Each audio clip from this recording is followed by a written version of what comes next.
नमस्कार, आप देख रहे हैं के न्यूज। मैं हूं आपके साथ सोनी चौहान।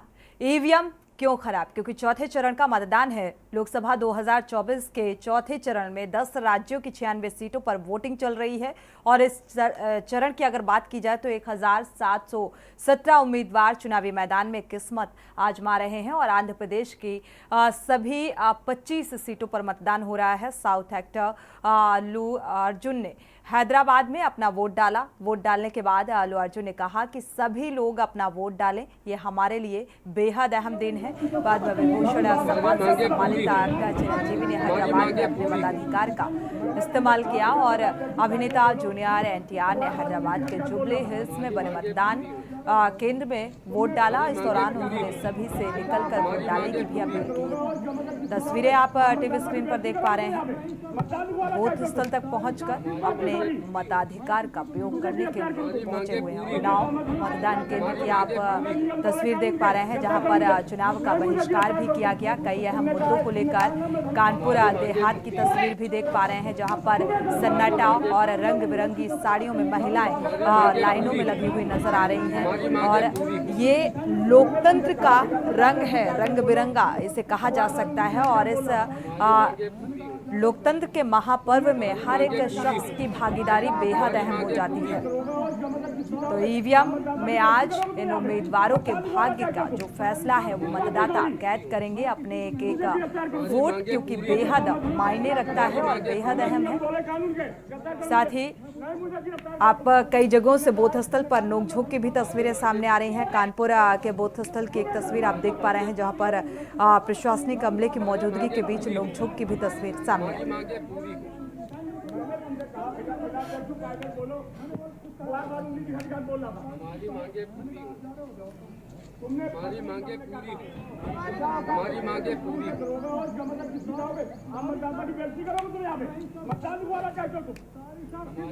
तो फिलहाल कानपुर देहात की अगर बात की जाए तो कानपुर देहात में मतदान रुका हुआ है और कई अहम मुद्दों को लेकर जो मतदाता हैं उनकी नाराजगी भी निकलकर सामने आ रही है। आपको वो तस्वीरें दिखाते हैं, कई जगहों से वो तस्वीरें सामने आ रही हैं जहां पर सन्नाटा और मतदाताओं का रुख क्या है, देखिए जरा। ग्राम बहरी साल में 85 की मशीन सुबह से खराब है। यहाँ जो है जनता वोट डालने के लिए परेशान है और प्रशासन की लापरवाही दिखते हुए।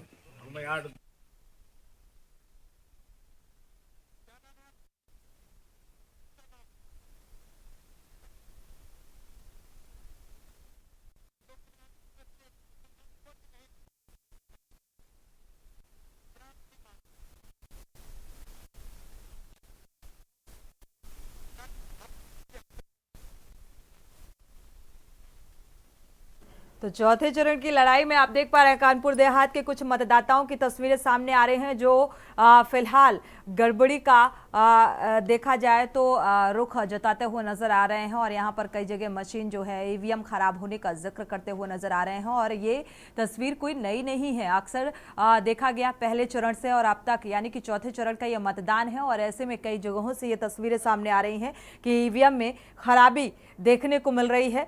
लगातार जो दावे किए गए थे कि बेहतर इस तरीके की गड़बड़ियां देखने को नहीं मिलेंगी। फिलहाल इन गड़बड़ियों के चलते जो मतदाताओं की नाराजगी है वो निकलकर सामने आ रही है। तो चौथे चरण के लिए वोटिंग शुरू है और कई जगह कई चुनाव का बहिष्कार भी किया गया है, यानी कि मतदाताओं की नाराजगी ईवीएम खराबी के साथ साथ कई अहम मुद्दों को लेकर बूथ स्थल पर सन्नाटा पसरा हुआ नजर आ रहा है। सीतापुर की ये तस्वीर देख पा रहे हैं, जहां पर फिलहाल यहाँ पर जो सन्नाटे की वजह है, यहाँ पर मतदान बहिष्कार किया गया है क्योंकि सड़क को लेकर लोगों की नाराजगी है कि ये नेता, ये प्रतिनिधि आते हैं यहाँ पर बड़े बड़े दावे और लॉलीपॉप देकर जाते हैं, लेकिन उन वादों को पूरा करते हुए नजर नहीं आते। और जब इलेक्शन आता है तो एक बार फिर से वोट की भीख मांगने चले आते हैं और इसी को लेकर बहिष्कार किया गया। क्या कुछ कहा मतदाताओं ने, सुनिए जरा। पहले विधानसभा इलेक्शन हुआ, उसमें वोट बहिष्कार हुआ। उसके बाद सुरेश राही ने बताया कि ये रास्ता पटवाएंगे। हाँ। 3 साल हो गए, दोबारा मतलब प्रत्याशी चुने गए, यहाँ से सारा वोट बीजेपी को जाता है। हाँ। लेकिन उन्होंने अभी तक कुछ नहीं किया। अच्छा। रास्ता वैसे का वैसे पड़ा है। फिर दोबारा यही आया, जो व्यक्ति आता है कहता है कि रास्ता बनवाएंगे, लेकिन रास्ता निकलने में बहुत दिक्कत। क्या दिक्कत? कच्चा रास्ता सब पहला भरा है। अच्छा, कीचड़ भरा है। कीचड़ भरा है। नहीं तो सांसद कभी आए आपके वहाँ? सांसद कभी नहीं आया। ना सांसद आता है, ना कोई विधायक आता है, यहाँ पे कोई नहीं आता। कौन सांसद है? सांसद और विधायक? सुरेश राही। तो इन लोगों से बात की थी आप लोग? कई बार कहा गया, सुरेश राही से कई बार कहा गया, लेकिन उन्होंने कोई एक्शन नहीं दिया। वैसा यह है, यह नाली खड़ंजा जो है कुछ ना बना, ना प्रधान बनाया, ना विधायक बनवाए रहे। हाँ, सांसद? सांसद? हाँ बिना सांसद अइबे नहीं करे। हाँ। हाँ, यहाँ का वो अइबे नहीं करे। तो आप लोग आज वोट क्यों नहीं डालने जा और रहे? जब है बड़ी, जब हमारे गांव का कुछ विकास हो तब है वोट दिलवा। जब हमारे लोग कुछ काम ही नहीं हो तो करीबा का। कितने सालों से नहीं हुआ विकास? 10 साल हो गए प्रधान के यहाँ। हाँ। नाम है तो भैया ने प्रधान के यहाँ ये देखो नरक बहाते है। हाँ। कितने दिन हो गए कुछ बनवाए दिन। हमारे यहाँ तो कुछ होता ही नहीं, शांत रहो। हाँ। नहीं कहा हमारे यहाँ तो कुछ होता ही नहीं है, प्रधान के यहाँ तो कुछ नहीं होता। और विधायक? विधायक तो नहीं है यहाँ। कौन पार्टी के? सुरेश राही सखी नहीं पुल बनवाए थे यहाँ। कौन पार्टी से हैं? कमल फूल। सीतापुर के आज हम खड़े हैं ब्लॉक परसेंडी के मिर्जापुर के ग्राम सभा पिपरी में, जहां पर लोगों ने बहिष्कार कर दिया है। उनका साफ तौर पर कहना है कि जब तक यहां पर वोट जब तक नहीं डालेंगे, जब तक गांव का विकास नहीं होगा। यहां पिछले 10 सालों से कोई भी विकास कार्य नहीं किया गया है, जिसके चलते ग्रामीण नाराज हैं। उनका साफ तौर पर कहना है कि इससे पहले जो भाजपा के विधायक रहे सुरेश राही, वो भी यहाँ पर आए और उन्होंने सांत्वना दिया था कि यहाँ पर विकास कार्य करेंगे, लेकिन उसके बावजूद भी कोई कार्य नहीं हुआ। यहाँ पर सांसद यहाँ पर रेखा वर्मा है, उन्होंने भी यह आश्वासन दिया था कि गांव में विकास कार्य होगा, लेकिन विकास कार्य ना हो।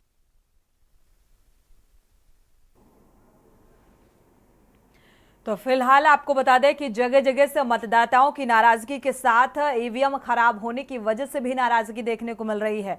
और चौथे चरण में ईवीएम क्यों खराब हुई, ये मतदाता, ये जनता सवाल भी पूछ रही है।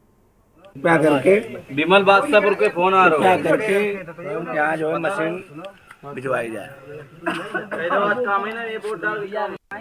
ग्राम बहरी साल में बूथ संख्या 85 की मशीन सुबह से खराब है। यहाँ जो है जनता वोट डालने के लिए परेशान है और प्रशासन की लापरवाही दिखते हुए क्या करके विमल बादशाहपुर के फोन आ रहा क्या करके यहाँ जो है मशीन भिजवाई जाए। तो लोकतंत्र के इस महापर्व में चौथे चरण की जो लड़ाई है या जंग है, उसकी शुरुआत, और इस बीच मतदाताओं की जो प्रतिक्रियाएं निकलकर सामने आ रही हैं, वो तमाम तस्वीरें कई सवाल भी उठा रही हैं। एक तरफ ईवीएम क्यों खराब है, क्योंकि लगातार जो दावे किए गए वो फिलहाल उन तैयारियों को लेकर भी सवाल उठ रहा है। दूसरी तरफ वो तमाम मुद्दे जिनको लेकर नाराजगी निकलकर मतदाताओं के सामने आ रही है। तो इस चौथे चरण के रण को लेकर शुरुआत करते हैं चर्चा की। हमारे साथ खास मेहमान जुड़ चुके हैं, आपका परिचय करा देते हैं। अनीस अंसारी जी हैं, बीजेपी प्रवक्ता, आपका बहुत बहुत स्वागत इस चर्चा में शामिल होने के लिए। मोहम्मद साजिद हैं, सपा प्रवक्ता, आपका भी बहुत बहुत स्वागत इस चर्चा में शामिल होने के लिए। आलोक तिवारी कांग्रेस से हैं, आपका भी बहुत बहुत स्वागत। प्रमोद गोस्वामी हैं, वरिष्ठ पत्रकार, आपका भी बहुत बहुत स्वागत इस चर्चा में शामिल होने के लिए। महेंद्र सिंह एज ए वरिष्ठ पत्रकार, आपका भी बहुत बहुत स्वागत इस चर्चा में शामिल होने के लिए। शुरुआत बीजेपी प्रवक्ता से कर लेते हैं, बीजेपी नेता से, अनीस अंसारी जी से। अनीस अंसारी जी, चौथे चरण का जो रण है उसकी शुरुआत, यानी कि लगातार जो मतदाता हैं वो बूथ स्थल तक पहुंच रहे हैं, लेकिन कई जगहों से जो तस्वीरें सामने आ रही हैं, सीतापुर की तस्वीर आपने देखी, वहां पर चुनाव का बहिष्कार किया जा रहा है। जी देखिए, लोकतंत्र का महापर्व है। इस पर्व है, सबको अपनी बात कहने का भी अधिकार है। हो सकता है उन लोगों की, उन ग्रामीणों की कुछ नाराजगी रही हो सड़क को, रास्ते को, नालियों को लेकर। दरअसल है क्या, अगर हम पिछले समय पर चले जाएं, 10 साल पीछे चले जाएं, तो काम हुए ही नहीं। नहीं, 10 साल पीछे जाने की जरूरत ही नहीं है। 10 साल से बीजेपी के रहे हैं यहाँ पर।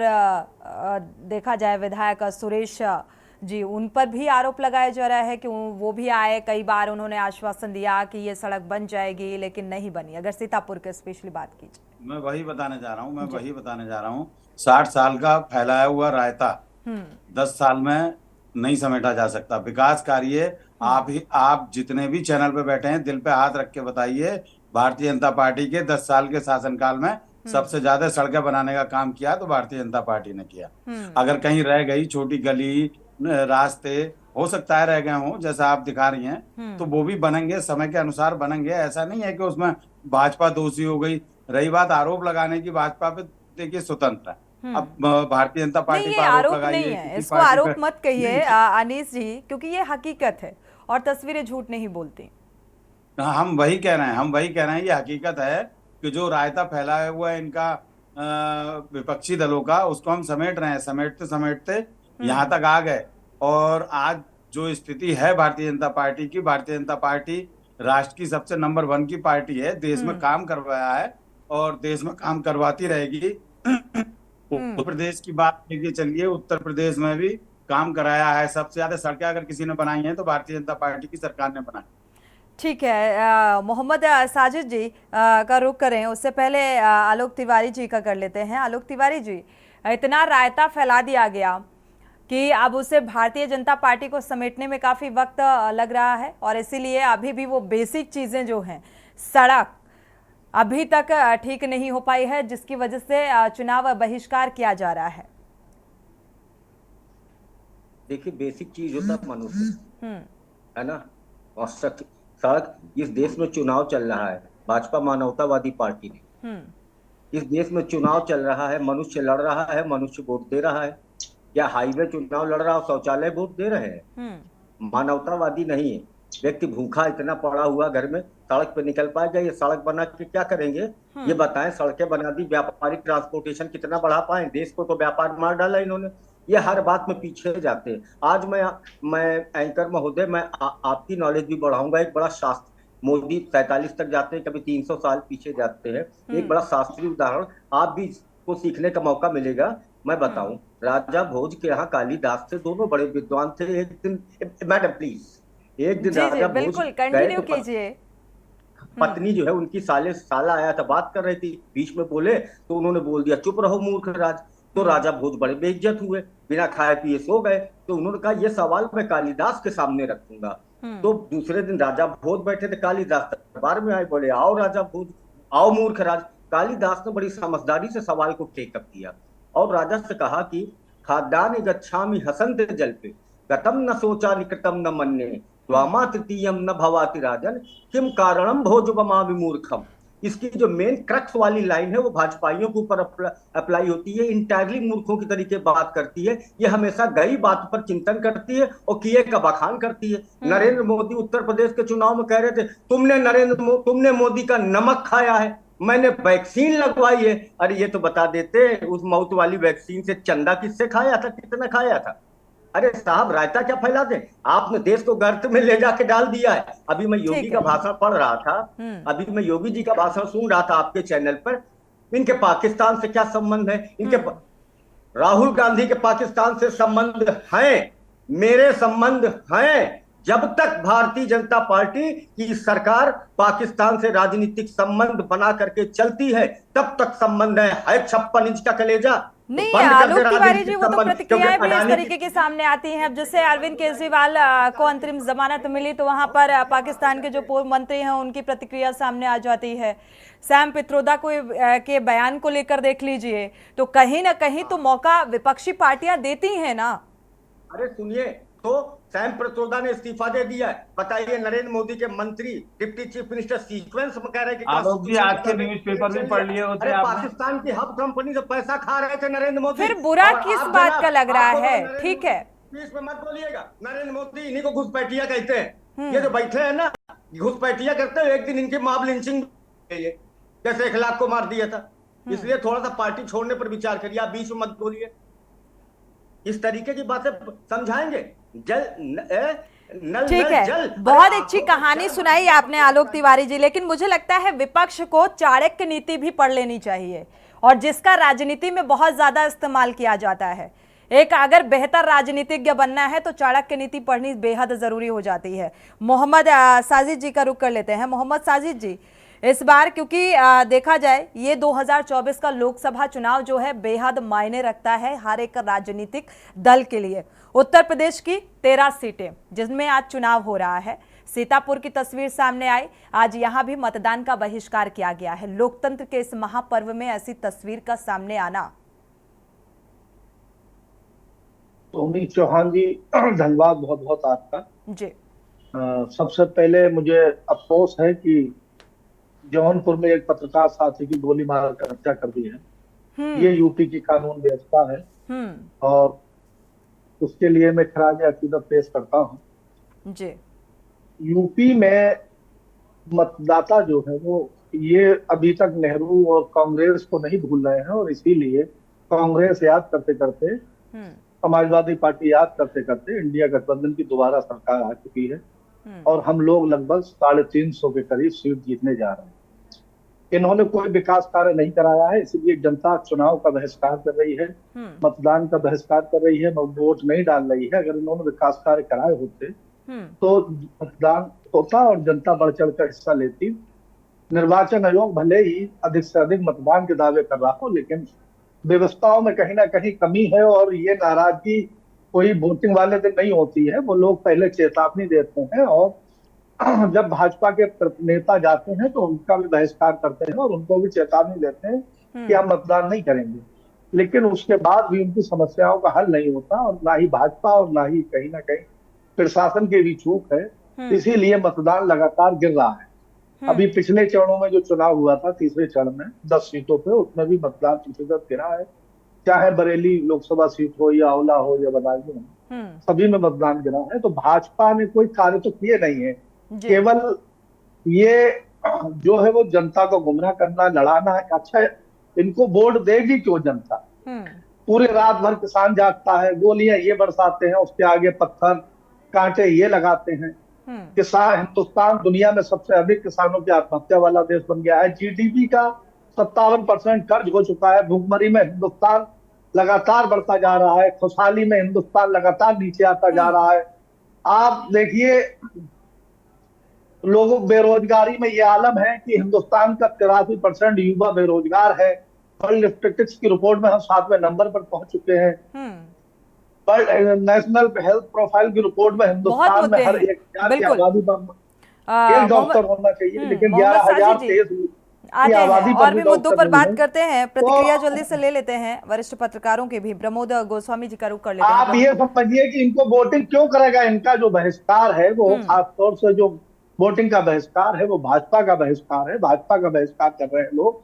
10 साल में रहने के बाद भी ये सेंट्रल में डबल इंजन की सरकार कहते हैं और 7 साल यूपी हो गए और लोगों की मूलभूत बीजेपी नहीं कहेंगे, क्योंकि साथ जो है देखा जाए यहाँ पर विपक्षी पार्टियां भी हैं, सत्ता पक्ष भी है, क्योंकि अपने अपने उम्मीदवार अगर घोषित किए हैं हर एक लोकसभा सीट का अगर जिक्र किया जाए तो यहाँ पर सभी की साख उन उम्मीदवारों की दांव पर लगी हुई है। और ऐसे में बहिष्कार का मतलब है कि उसका खामियाजा चाहे पक्ष को हो चाहे विपक्ष को है, उन पर भरोसा अब आम जनता का नहीं रहा। इसीलिए इस तरीके से चुनाव का बहिष्कार किया जा रहा है। और राजनेताओं का जो है, राजनेताओं को ये थोड़ा सा मुझे लगता है गंभीरता से सोचना भी चाहिए कि अगर ऐसी नौबत आई है कि आज चुनाव का बहिष्कार हो रहा है, एक तरफ इस बात का प्रचार और अवेयरनेस बढ़ाई जा रही है कि भाई मतदाताओं को जागरूक किया जा रहा है, रैली निकाली जा रही है, बावजूद इसके ऐसी तस्वीर सामने आ रही है। प्रमोद गोस्वामी जी का रुख कर लेते हैं। प्रमोद जी, 2024 का जो ये महापर्व चल रहा है, चुनावी माहौल, और इसी बीच सीतापुर में भी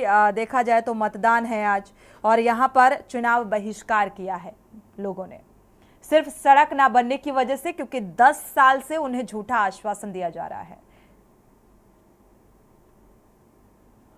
क्या कुछ राजनीतिक समीकरण, सियासी समीकरण आप देख पा रहे हैं? प्रमोद जी, अनम्यूट कर लीजिएगा।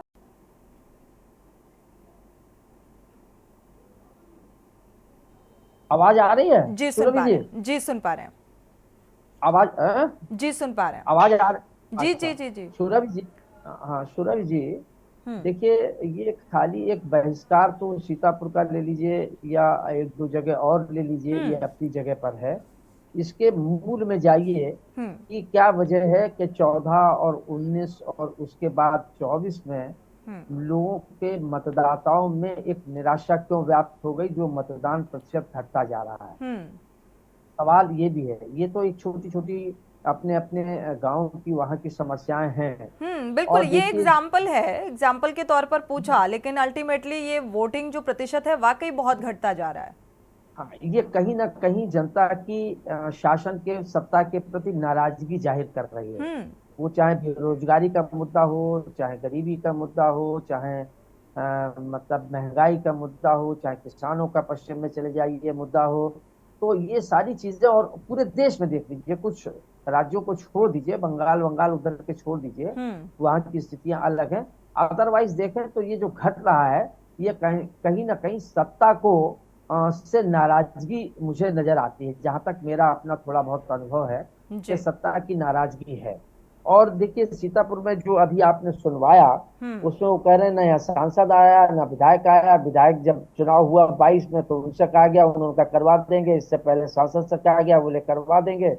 तो ये जो मतलब जनता का वोट लेके और फिर जनता की तरफ रुख न करना, ये शायद भारतीय जनता पार्टी के लिए बड़ी चुनौती बनती जा रही है ना।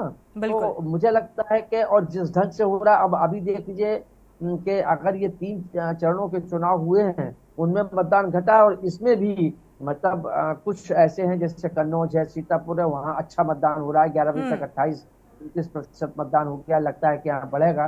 तो ये भी मुझे लग रहा है उसको इस रूप में भी देखना चाहिए कि वो कहीं ना कहीं सरकार या सत्ता के प्रति वो है।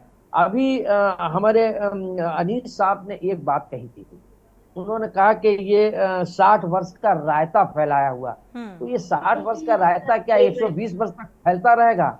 10 वर्ष हो गए आपको आए हुए सत्ता में, तो 10 वर्ष का क्या कार्यकाल कम होता है? खाली ये कह के आप बच नहीं सकते हैं, या जनता को बेवकूफ नहीं बना सकते हैं कि साहब इसमें मतलब जो है वो चूंकि 60 वर्ष का रायता है, तो मतलब इसके मतलब तो आप ये कहना चाहते हैं कि 60 वर्ष में कोई काम ही नहीं हुआ। जो भी काम हुआ, जितनी भी सड़कें बनी है, जितना भी विकास हुआ, जितने बिल्कुल भारतीय जनता पार्टी के आने के बाद ही, सत्ता में काबिज होने के बाद ही बदलाव दिखा है। इससे पहले बदलाव था ही नहीं, या फिर जनता की सहूलियत के लिहाज से कुछ था ही नहीं। भारतीय जनता पार्टी का ऐसा मानना है। ठीक है जी, अपनी बात को पूरा करिए, आगे बढ़ते हैं।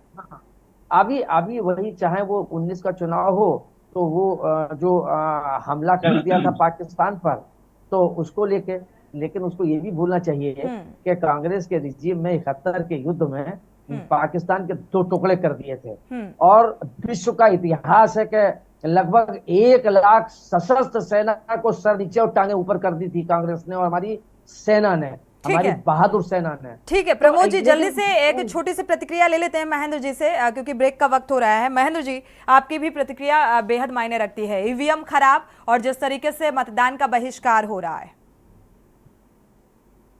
ईवीएम खराब तो एक टेक्निकल इशू हो सकता है, कहीं भी हो सकता है। अगर आप टेक्नोलॉजी का इस्तेमाल करेंगे तो ये चीजें आती, लेकिन उसके लिए एक बैकअप प्लान होना जरूरी है, और शायद वो होगा, मतदान अधिकारी उसको करते होंगे।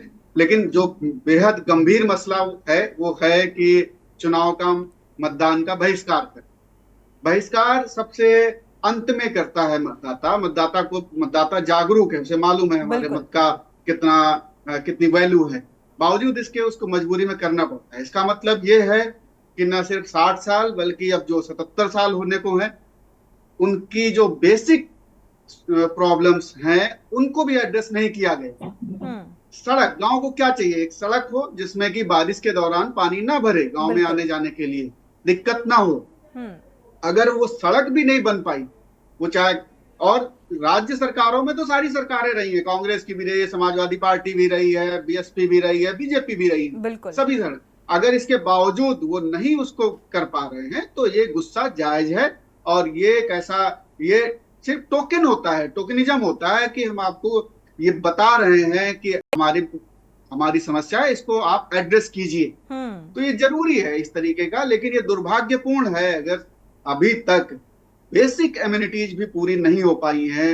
सड़क है, बिजली है, पानी है, दवाई है, ये सारी चीजें अगर नहीं हो पाई है तो निश्चित तौर पर मतदाता तो करेगा ही, अपने उस अधिकार का प्रयोग करेगा जो विरोध का अधिकार है उसको। बिल्कुल, ये मतदाता बता भी रहा है और चेता भी रहा है कि देखा जाए पहले की अपेक्षा अब मतदाता ज्यादा जागरूक हो गया है, और शायद यही वजह है कि मतदान प्रतिशत में कमी देखने को मिल रही है। वक्त एक छोटे से ब्रेक का, लौटेंगे जल्द।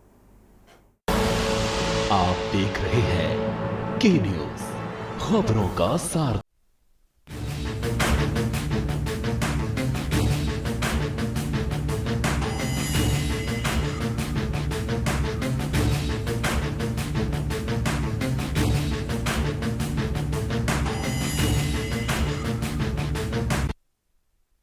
ब्रेक से वापस आ रहे हैं। लगातार हम चर्चा कर रहे हैं 2024 के इस चौथे चरण के मतदान को लेकर और वोटिंग प्रतिशत को लेकर हम चर्चा कर रहे हैं, क्योंकि मतदाता अब जागरूक हो चुका है, इसमें कोई दो राय नहीं। जिस तरीके की तस्वीरें और चुनाव बहिष्कार की तस्वीरें सामने आ रही हैं, लेकिन इसके साथ साथ आज उत्तर प्रदेश की 13 सीटों पर मतदान है और हर एक सीट जो है बेहद अहम है। समाजवादी पार्टी के मुखिया सीएम अखिलेश यादव की भी साख दांव में लगी है। उन तमाम दिग्गजों का अगर जिक्र किया जाए, हमारे साथ खास मेहमान जुड़े हुए हैं। लगातार हम चर्चा कर रहे हैं। अनीस अंसारी जी का रुख कर लेते हैं। अनीस अंसारी जी, इस बार कन्नौज में क्या बदलाव की उम्मीद देखी जा सकती है?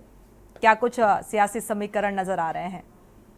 जी, सियासी समीकरण, पहले मैं ये जवाब देना चाहता हूँ। कांग्रेस के एक प्रवक्ता महोदय बैठे हुए हैं जो पाकिस्तान और हिंदुस्तान की बात कर रहे थे जी, और मैं उन्हें ये बता देना चाहता हूँ कि हमेशा घोटालेबाजी की सरकार रही तुम्हारी केंद्र में। हर दिन आपका एक नया मंत्री जेल जाता रहा। आप तो मुंह धो के बैठना चाहिए था आपको। रही समाजवादी पार्टी की बात, सपा को इतनी तो शर्म आनी चाहिए कम से कम। मारिया आलम जैसी आपकी नेता सपा कांग्रेस इंडी गठबंधन की वो वोट जिहाद की बात कर रही हैं। हमसे कहते हो हिंदू मुस्लिम, इसी बात का हम लोग जवाब देते हैं तो कहते हैं देखिए देखिए देखिए भाजपा वाले हिंदू मुस्लिम कर रहे हैं। अरे हम आपकी बात बता रहे हैं। पाकिस्तान के हाथ में आज कटोरा है जिसे आप लोगों ने अपना आका समझा हुआ है, ठीक है? वो भारतीय जनता पार्टी केंद्र सरकार की देन है। आज अगर राष्ट्र में गौरव है भारतीय जनता, आज अगर इस देश का गौरव बढ़ा है तो भारतीय जनता पार्टी की वजह से बढ़ा है। आप लोग एक एक करके देखा करें। आप लोग सच्चाई तो ये है कि आप लोगों को बात करने का अधिकार ही नहीं है। इंडिया गठबंधन की सरकारों में पाकिस्तान के 2 टुकड़े करा दिए गए थे, वो आपका आका है। आप उसमें लाते हैं बार बार। आप पठानकोट में भूल गए कि आप सपा के हो।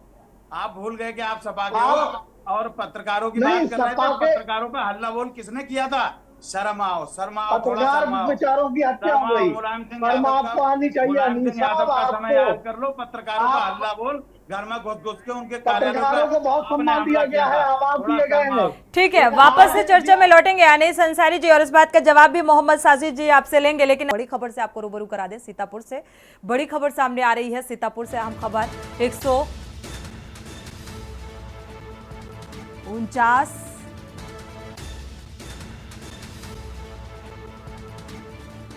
विधानसभा बिस्वा वोटिंग बाधित हुआ है। तूफान ओलावृष्टि से 1 घंटे तक मतदान जो है यहां पर बाधित रहा, यानी कि मौसम में तब्दीली। इसका कारण जलभराव होने की वजह से मतदाताओं को तमाम समस्याओं का इस बीच सामना करना पड़ा, जिसकी वजह से यहां पर मतदान प्रभावित होता हुआ नजर आ रहा है। सीतापुर से ये अहम खबर सामने आ रही है। तो तेज आंधी और बारिश की वजह से जलभराव की स्थिति, जिससे मतदाता बेहद परेशान हुए, बूथ स्थल तक नहीं पहुंच सके। वोटर्स को आने जाने में काफी असुविधा का सामना करना पड़ा। विधानसभा बिस्वा का ये मामला 149 नंबर तूफान और ओलावृष्टि के चलते यहां पर मतदाता जो हैं वो बूथ स्थल तक नहीं पहुंच सके, जिससे मतदान प्रभावित हुआ। तो सीतापुर से ये अहम खबर सामने आ रही है।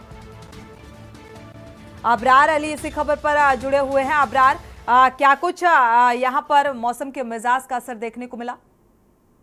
जी, आपको बताना चाहूंगा ये सीतापुर के बिस्वा थाना क्षेत्र का मामला है, जहाँ पर 149 विधानसभा है और यहाँ पर ओलावृष्टि सुबह इतनी 1 घंटे हुई है, जिसके चलते यहाँ पर जो आदर्श पोलिंग बूथ बनाए गए थे वो भी सब हवा में उड़ते नजर आए हैं। इसके अलावा वहाँ पर पानी इतना भर गया है कि मतदाताओं को जाने में काफी दिक्कत का सामना करना पड़ रहा है और उन्हें काफी इधर उधर होकर ही जाना पड़ रहा है। लोगों में उत्साह देखा जा रहा है, लेकिन नगर पालिका जो बिस्वा है उसकी पोल खुलती एक बार फिर नजर आई है, क्योंकि जिसके चलते पूरे स्कूल में पानी भरा, रास्ते में भरा है और जिसके चलते बिल्कुल अबरार, क्योंकि सीतापुर के में कई जगहों पर जो मतदाता है इस बात से नाराज भी दिखे कि सड़क बनी नहीं है और इस वजह से भी चुनाव का बहिष्कार किया गया है। वोटिंग परसेंटेज में क्या कुछ असर दिखता हुआ नजर आ रहा है? अब तक अगर 12 बजे का जिक्र किया जाए तो लगभग कितने प्रतिशत यहाँ पर मतदान हुआ है? अगर 11 बजे तक अभी जो आया था यहाँ पर तो 29.28 आया है यहाँ पर अभी प्रतिशत। इसके बाद अभी लोगों में उत्साह है, लेकिन लोगों के कई जगह से ऐसी खबरें आ रही जहां पर ऐसे लोगों को दिक्कतें का सामना करना पड़ रहा है कि वहां पर मतदाता केंद्र तक, वहां मतदान केंद्र तक लोग नहीं पहुंच पा रहे हैं, क्योंकि प्रशासन द्वारा या नगर पालिका द्वारा जब वहां पर कोई विकास कार्य नहीं है, नालों को अगर नहीं साफ कराया गया जिसके चलते पानी भर गया, अब उनके इस टाइम उन्हें जाने में काफी दिक्कत बिल्कुल। करना पड़ रहा है। शुक्रिया आबरार इस तमाम जानकारी को साझा करने के लिए। तो ये जमीनी हकीकत है कि किस तरीके की असुविधा का सामना करना पड़ा है। इसी बीच कानपुर देहात से अहम खबर सामने आ रही है। घाटमपुर में मतदान 3 घंटे बाद शुरू हुआ है। यह अहम खबर प्रशासन के समझाने के बाद जो ग्रामीण हैं उन्होंने अपने मताधिकार का प्रयोग किया। एसडीएम एसपी के आश्वासन के बाद मतदान शुरू हुआ यहाँ पर। तो करीब 3 घंटे बाद यानी कि लेट से यहाँ पर मतदान शुरू हुआ। मैं आया, एसीपी साहब आए, तो गांव वालों ने सूचित किया कि एक 22 मार्च पे मर्डर इशू था और उस पर इन्वेस्टिगेशन चल रही थी। गांव वालों ने ये बताया कि इन्वेस्टिगेशन की स्लो स्पीड से वो सेटिस्फाइड नहीं थे, तो एसएचओ साहब, एसीपी साहब ने उनको आश्वासन दिया है कि जितने जल्दी हो सकेगा चुनाव के बाद इस चीज़ को देखा जाएगा, इन्वेस्टिगेशन पूरा किया जाएगा। और हम शासन प्रशासन की तरफ से लोगों को आग्रह किया गया, मोटिवेट किया गया कि 100% मतदान करें अपना और वोटिंग जल्द से जल्द स्टार्ट करें। हरदोई से अहम खबर आपको बता दें, हरदोई से खबर सामने आ रही है। हरदोई से अहम खबर, क्योंकि 2024 के लोकतंत्र के महापर्व का चौथा चरण और कई जगहों से जो तस्वीरें सामने आई, मतदान प्रभावित होता हुआ नजर आया। मतदान को लेकर विरोध दर्ज कराया गया। हरदोई से अहम खबर, सड़क नहीं तो वोट नहीं, ग्रामीणों ने इस बात का विरोध किया है, चुनाव बहिष्कार किया और बूथ पर सन्नाटा नजर आया। तो विकासखंड टडियावा के लालपुर गांव की ये जो बूथ का ये पूरा मामला सामने आ रहा है, जहां पर हरदोई ग्रामीणों ने चुनाव का बहिष्कार किया है। लगातार हम चर्चा कर रहे हैं 2024 के इस लोकतंत्र के महापर्व को लेकर, क्योंकि कई राजनेताओं की जो साख है वो दांव पर लगी हुई है। इसी को लेकर विस्तार से चर्चा कर रहे हैं। और अभी राहुल गांधी रायबरेली में जो कह रहे थे कि अंबानी और अडानी के हैं मीडिया कर्मी, ये किस बात की टीस और इस तरीके के आरोप। हालांकि उससे पहले आलोक तिवारी जी कुछ कहना चाह रहे हैं, सुन लेते हैं। आलोक जी। 2 बातें मैं ये कहूंगा, ऊपर से नीचे तक ये भाजपा के लोग बड़ी विंडिक्टिव लैंग्वेज इस्तेमाल करते हैं। शर्म करनी चाहिए, मुंह धो के आना चाहिए, क्योंकि ये डर्टी ऑर्केस्ट्रा ऊपर से बजता है, ये दिमाग नहीं लगाते। करप्शन घोटाले पर बात कर रहे थे। 2G के केस में क्या हुआ? जो 2G चिल्लाते थे, मैं अभी इनसे पूछ दूं कि जरा 2G केस को सब्सटेंशिएट के कर दे कि व्हाट वाज 2G, है ना? तो जो है क्या कहते हैं, बता नहीं पाएंगे। जहां बेशर्मी की हदें खत्म हो जाती, भाजपा तो बात वहां करना शुरू करती है। ट्रायल कोर्ट ने क्या जजमेंट दिया? तो डॉक्टर मनमोहन सिंह ने किया था 0 लॉस। ट्रायल कोर्ट ने ये भी कहा कि वी हैव एक स्पेशल रिमार्क दिया कि हमारे पास कोई सबूत, 7 साल तक बैठे रहे, कोई सबूत लेकर के नहीं आया। अरे भगवान कुदरत इनको तमाचा मार रही है। ये 10 साल जीजा जी कहते रहे, एक नए जीजा जी। घोटालों की फेहरिस्त बड़ी लंबी है, चाहे वो कांग्रेस की रही हो, चाहे विपक्षी पार्टियों का जिक्र करें आलोक जी, चाहे भारतीय जनता पार्टी पर भी विपक्ष लगातार आरोप लगाता रहा। लेकिन प्रतिक्रिया इस बात को लेकर भी ले लेते हैं हम, और सीटों को लेकर भी बात करेंगे। आलोक जी, अभी आपने रायबरेली में राहुल गांधी को सुना, ये किस बात की टेस्ट थी कि मीडिया जो है सिर्फ अडानी, अंबानी और मोदी की है? आलोक जी, इस बात पर आप क्या कहेंगे? घोटालों पर बात हम बाद में कर लेंगे, घोटाले बहुत हैं। लैंड घोटाला किया, वहाँ देखिए हरियाणा में आपके जीजा जी ने लैंड घोटाला किया, चीफ जस्टिस ने घोटाला किया। आज तुम्हारा जो नेता है, जो तुम्हारे नेताजी जो हैं, चलिए ठीक है, घोटालों की जो लिस्ट है वो लंबी है सभी राजनीतिक पार्टियों की, तो उस पर तो बात ना ही करें तो बेहतर रहेगा।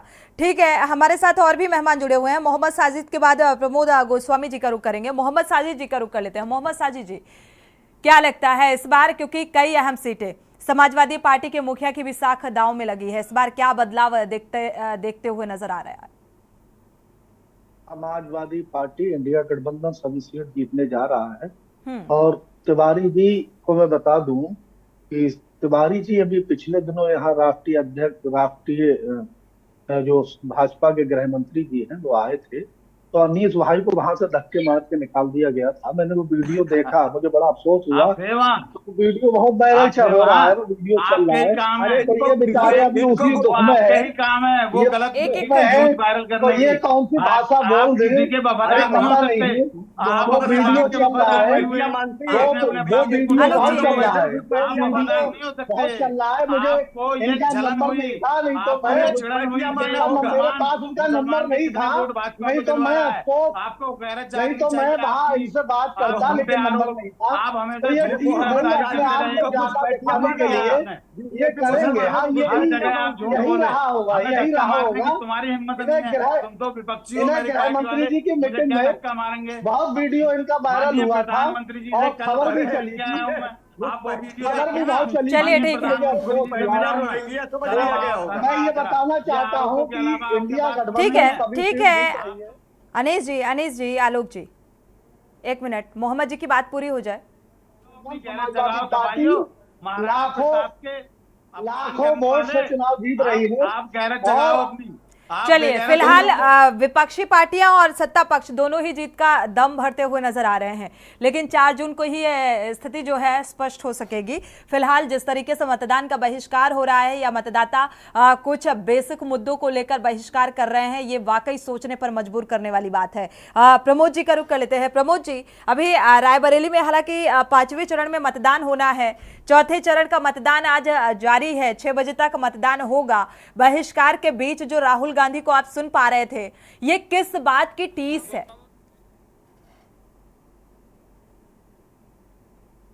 प्रमोद जी।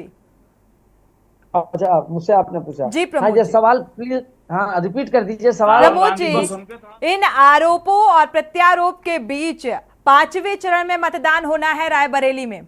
चौथे चरण का मतदान जारी है आज, जो शाम 6 बजे तक चलेगा। लेकिन इस बहिष्कार के बीच जो राहुल गांधी की प्रतिक्रिया कहा जाए या वक्तव्य कहा जाए, जो वो कहते हुए नजर आए कि ये अडानी और अंबानी की मीडिया है, तो इस तरीके की आरोपों को आप कैसे देखते हैं? किस बात की टीस है ये? टॉपिक था वो। अरे कल प्रधानमंत्री शहरों की कैपिटल पूछ रहे थे, सबसे बड़ा कपिल शर्मा का आलोक जी हमारे नेता पर हल्के कमेंट में बर्दाश्त नहीं करूंगा। आलोक जी, तो आप जवाब दे दीजिए इस बात का। अभी कुछ दिन पहले चुनावी जनसभा से प्रधानमंत्री नरेंद्र मोदी ने कहा था कि अब चुनावी प्रचार प्रसार के दौरान अडानी और अंबानी कहीं खो गए हैं, क्योंकि अब राहुल गांधी अडानी और अंबानी का नाम नहीं ले रहे हैं। और आज रायबरेली में राहुल गांधी अडानी और अंबानी का जिक्र कर देते हैं। किस बात की टीस? मैं और मीडिया कर्मियों पर आरोप लगाते हैं। जी मैं बता रहा हूं, राहुल गांधी प्रधानमंत्री। ठीक है प्रमोद जी से ये मेरा सवाल था, प्रमोद जी से जानना चाहिए, जवाब लेते हैं। आलोक जी आते हैं, आपसे भी लेंगे। आप ही बोल दीजिए, तिवारी जी आप ही बोल दीजिए। हाँ, जिससे पूछा जाएगा बिल्कुल। आलोक जी थोड़ा सब्र कर लीजिए, आते हैं आपका रुख करेंगे। प्रमोद जी से मेरा चाय बनवा लीजिए।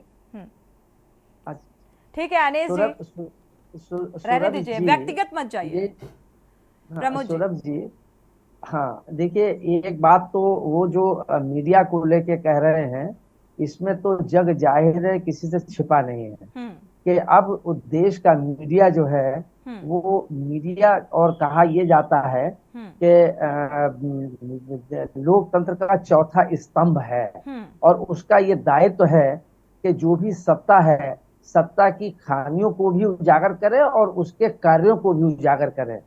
लेकिन इधर पिछले कुछ लंबे समय से देखा जा रहा है कि मीडिया जो है अपने दायित्व से हट रहा है, और लोग तो यहाँ तक कह रहे हैं कि वो भजन मंडली कीर्तन बन गई है मीडिया। तो इसमें कोई राय नहीं है, ये उनकी नाराजगी अपनी जगह बाजी। और सर, सपा का हल्ला बोल भी बताइएगा। सपा ने जो हल्ला बोल कार्यक्रम चलाया था मीडिया के खिलाफ, वो भी बताइएगा। समाजवादी पार्टी से बड़ा तकलीफ है इनको बेचारों को, क्योंकि इंडिया गठबंधन एक बार फिर यूपी में भाजपा का सफाया करने जाता है, इसलिए इनको बड़ा दर्द है। और सत्ता आती है इनके उसमें।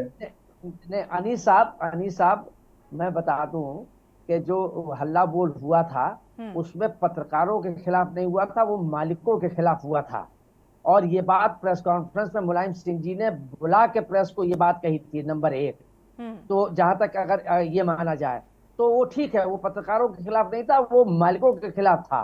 वहां पर। दूसरे, उसका भी तब विरोध किया गया था, सारे संगठनों ने विरोध किया था, लेकिन कोई कार्रवाई नहीं हुई थी।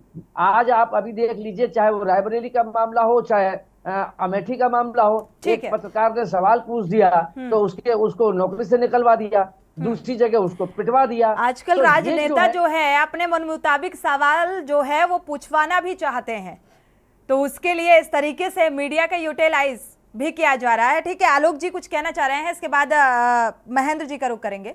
आलोक जी अनम्यूट कर लीजिए। Can you hear me? जी, आवाज आ रही? जी जी जी जी, अनम्यूट करिए आलोक जी, फिर से म्यूट कर लिया आपने। आवाज आ रही? जी हाँ, अब आ रही है। कर्नाटक में गौरी लंकेश जैसी प्रोमिनेंट पत्रकार की हत्या होती है और कर्नाटक में भाजपा का एक नेता कहता है कि अगर वो भाजपा की बुराई न कर रही होती तो जीवित होती। That was an admission that she has been murdered by BJP. Siddique Kappan जो हाथरस में कवर करने आया था, 45,000 रुपए के लिए उसको जेल में सड़ा दिया गया। एक पत्रकार ने कहा कि जो है बच्चों को मिड डे मील में नमक दिया जाता है, उनको क्या कहते हैं, जेल में डाल दिया गया। इन पत्रकारों ने जिस तरीके से मीडिया ने झूठे लोकतंत्र की हत्या करने वाले। अनिल जी इस बात के जवाब लेंगे, बात पूरी हो जाने दीजिए। आलोक जी पूरी करिए बात। करो यार, कुछ सभ्यता सीखो। हाँ ठीक है, आलोक जी पूरी करिए, अपनी बात पूरी करिए। हाँ, जिस डिग्री की जांच कराइए साहब, पढ़े लिखे नहीं लग रहे हैं ये। अरे क्या जांच तो आपकी होगी अनिल जी, जवाब आपसे लेंगे। जांच आपकी होगी, जल्दी होगी। बीच में बोलने नहीं देते। आलोक जी अपनी बात को पूरा करिए आप। अनिल जी बीच में मत बोलिए प्लीज। तो सुनने की आदत डालिए, सुनने की आदत डालिए। व्यक्तिगत बोलने की आदत है ना आपकी। जैसे झूठे केस को मसला बनाया, इस मीडिया ने मामला नहीं बनाया कि जो है जिस समय देश की जनता कोरोना में मर रही थी, प्रधानमंत्री लाशें कुत्ते नोच रहे थे और राहुल गांधी के कहने के बावजूद ऑक्सीजन की शॉर्टेज करी गई। हाउस में राहुल गांधी जी ने कहा था कि आप जो है 20 में ऑक्सीजन की शॉर्टेज झेलनी पड़ी है, लेकिन आप प्रोक्योरमेंट करिए। और दूसरा, सन 21 में ही 20 की तुलना में 3 गुना ऑक्सीजन एक्सपोर्ट कर दी। आदमी गोवा जैसी जगह में 72 आदमी एक दिन मरता है, लाशें कुत्तों से निचवा दी और आपदा में अवसर करके केयर फंड भर रहे थे। क्या पत्रकारों ने यह मसला बनाया? राफेल को मसला बनाया? सुप्रीम कोर्ट के चीफ जस्टिस, मैं पेशे से एडवोकेट भी हूं, मैं बताता हूं कि कंसर्न पार्टी नरेंद्र दामोदर दास मोदी ये कंसर्निंग जज के चैम्बर में घुस गया, आज तक कोई प्रधानमंत्री नहीं गया। That was the threatening from the powerful person of the country. अगर हम लोग लोअर कोर्ट में करते हैं ऐसा कि अगर कंसर्न पार्टी जज के चैम्बर में घुस जाए तो डिस्ट्रिक्ट जज के सामने हम लोग ट्रांसफर एप्लीकेशन लगा देते हैं। इत्तेफाक रखते हैं इस बात से आलोक जी। अनीश जी जल्दी से इस बात का जवाब दीजिए। तभी विपक्षी पार्टियां कहती हैं कि संविधान बचाओ की लड़ाई है, ये है, और साथ ही तानाशाह के खिलाफ ये लड़ाई है। अनीश जी जल्दी से इस बात का जवाब, फाइनल कमेंट महेंद्र जी आपका। उस समय रोड पर सिर्फ और सिर्फ भाजपा ही दूसरों की मदद करते हुए दिखाई देते थे। सपा, बसपा, कांग्रेस, इंडी गठबंधन ये कहीं दिखाई नहीं देते थे। अगर कहीं रोड पे किसी गरीब मजलूम को पानी, भारतीय जनता पार्टी के अलावा कोई ऑप्शन रहा ही नहीं कभी, ऐसा लगता है। अनीश जी, महेंद्र जी फाइनल कमेंट आपका। संविधान बचाओ की लड़ाई है ये, लोकतंत्र बचाओ की लड़ाई है ये, तानाशाह के खिलाफ ये लड़ाई है। विपक्ष लगातार इस बात को कह रहा है। मेरा टाइम खाओगे तो वही बदले में मिलेगा। ठीक है, ठीक है, ठीक है। महेंद्र जी फाइनल कमेंट आपका। तरफ से ये बात कही जा रही है, पक्ष सत्ता की तरफ से ये कहा जा रहा है कि आरक्षण को जो है ओबीसी, एससी, एसटी का आरक्षण मुसलमानों को दे दिया जाएगा। उधर राहुल गांधी की संविधान की प्रति दिखाते हुए ये कह रहे हैं कि अगर ये सरकार आई, दोबारा से रिपीट हुई, तो निश्चित तौर पर संविधान खतरे में, इस किताब को खत्म कर दिया जाएगा। कल एक और बात हुई, कांग्रेस के अध्यक्ष कह रहे हैं कि ये अगर सरकार आई तो ये दलितों को सारे अधिकार उनसे छीन लेंगे। मोदी जी कह रहे हैं कि हमारा जन्म ही हुआ है दलितों की सेवा करने के लिए।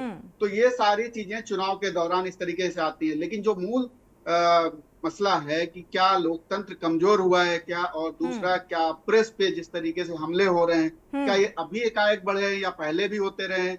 क्या किसी सरकार को, जो भी सत्ता में रही हो, चाहे केंद्र में या राज्य में, कहीं भी सत्ता में, तो क्या उसको पत्रकारों की फ्रीडम वो पसंद है? बिल्कुल नहीं पसंद है। सरकार का एक नेचर होता है, सरकार का एक तरीका ये होता है कि भाई उनके खिलाफ कोई ना बात करे, जबकि पत्रकारों का ये कर्तव्य है कि एंटी एस्टेब्लिशमेंट बात करे। वो एक आईना दिखाने की कोशिश करते हैं, उनका कोई अपना हिडन एजेंडा नहीं होता है, वो आईना दिखाने की कोशिश करते हैं कि देखिए आपके यहाँ ये कुछ कमियां हैं, इन कमियों को दूर कीजिए। बिल्कुल। बल्कि वो एक तरीके से अगर उनको पॉजिटिव लिया जाए तो वो एक सपोर्ट सिस्टम बन जाते हैं सरकार के लिए, कि वो आप जहां तक नहीं पहुंच रहे हैं, आपके अधिकारी जो बात नहीं बता रहे हैं आपको, वो हम आपको बता रहे हैं, उसकी रिस्पेक्ट होनी चाहिए। लेकिन उत्तरोत्तर देखिए प्रेस की आजादी को छीनने का काम हर सरकार ने किया। हम अभी जो फ्रीडम इंडेक्स है उसमें हम बहुत इसके लिए रिस्पॉन्सिबल भी राजनीति और राजनेता ही है। शुक्रिया आप सभी मेहमानों का इस चर्चा में शामिल होने के लिए, बहुत बहुत शुक्रिया। चौथे चरण में ईवीएम खराब होने की कई घटनाएं, साथ ही मतदाताओं का चुनाव बहिष्कार करना और लगातार ये कहना कि ये संविधान को, लोकतंत्र को मजबूत करने की लड़ाई है। इन तमाम मूलभूत जो मुद्दों से इतर ये महज जो लड़ाई है लोकतंत्र की, ये सत्ता में काबिज होने की लड़ाई है, जो नजर आ रही है कि आखिर ये सीट, ये सत्ता किससे मिले, मुझे मिले या विपक्ष और सत्ता पक्ष के बीच इसी बात की लड़ाई। इसी के साथ इस बुलेटिन में इतना ही। आगे खबरों के लिए आप देखते रहिए के न्यूज़ इंडिया। आप देख रहे हैं के न्यूज़, खबरों